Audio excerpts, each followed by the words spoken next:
በጣም አዝናለሁ በኔ ምክንያት ይሁሉ ህዝብ እንዲጨነቅ በማድረጌ በጣም በራሴ አፍሬያለሁ ማንንም ሰው ባያቅና ባይሰማ በጣም ደስ ይለኝ ነበር ያው በአንዴ ወጥቷል ምንም ማድረግ አልችልም እረዳለሁ በደንብ ይገበኛል እንደ ወንድማችሁ አይታችሁኝ በጣም ስለምትወዱኝ እየተጨነቃችሁ እንደሆነ በደንብ ይገበኛል እረዳለሁ በጣም የምትወዱኝ ከሆነ በጣም ለኔ የምትጨነቁልኝ ከሆነ አሁን የምላችሁ ነገር እንድታደርጉ በተተና ነው የሚጠይቃችሁ ለኔ በዚህ ሰዓት ምንም አይነት የገንዘብ እርዳታ ወይም ድጋፍ አያስፈልገኝም ለኔ በዚህ ሰዓት የሚያስፈልገኝ አሁንም ደግሜ የምነግራችሁ የኢትዮጵያ እናቶች ጸሎት የኢትዮጵያ አባቶች ጸሎት የወጣቱ ጸሎት ሁሉም በየእምነቱ እንዲጸልይልኝ ሙስሊሞች ዱዓ እንዲያደርጉልኝ ብቻ ነው የሚፈልገው ከዚህ ውጪ ግን ሌላ ነገር የሚሆን ከሆነ ሌላ ህመም እየታመምኩባችሁ እንደሆነ በደንብ እንድትረዱልኝ ፈልጋለሁ ከምንም በላይ እግዚአብሔር የናንተን ጸሎት የናንተን ልማና ሰምቶ እኔን እንደሚፈውሰኝ አምናለሁ ለኔ የሚያስፈልገኝ በዚህ ሰዓት ላይ ይህ ብቻ ነው ምናልባትም ይህንን አጋጣሚ በመጠቀም በኔ ስም የተከፈቱ በጣም ብዙ ፌክ አካውንቶች አሉ ገንዘብ እንዳይሰበሰብ አደራ ማለት ወዳለው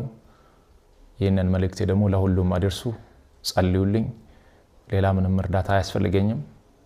አመሰግናለሁ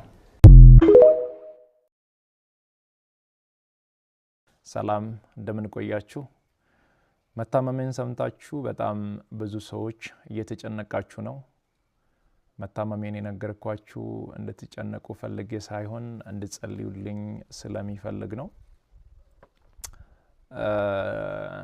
በርግጥ አዲስ ሚዲያ ኔትወርክ ጋር በነበረን ኢንተርቪው ቆይታ ጋዜጠኛው በድንገት ሲጠይቀኝ መታመሜን ነገራችኋለሁ አሁንም ቢሆን ሁላችሁም በየእምነታችሁ እንድትጸልዩልኝ ፈልጋለሁ ህመሙ የጀመረው አሁን አይደለም ተላምደናል ዛሬ አንድ አመት ከ5 ወር አካባቢ የሚሆን ይመስለኛል ያኔ ጎፋ በመሬት ናዳ ምክንያት ወገኖቻችን በሞቱ ጊዜ ለማገዝ እዛ ነበርኩኝ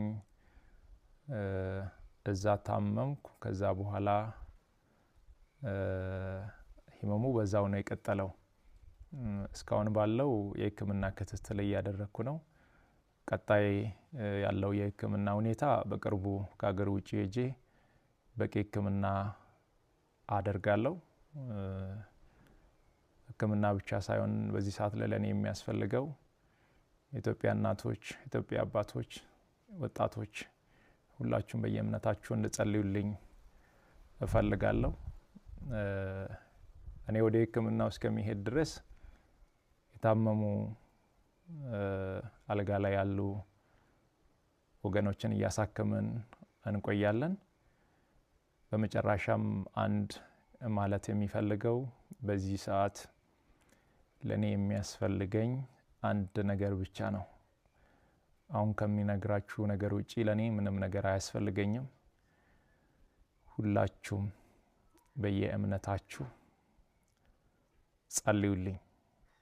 ጸሎትና ጸሎት ብቻ ነው የሚያስፈልገኝ ከዛ ተረፈው እግዚአብሔር ሁሉን ይችላል አመሰግናለሁ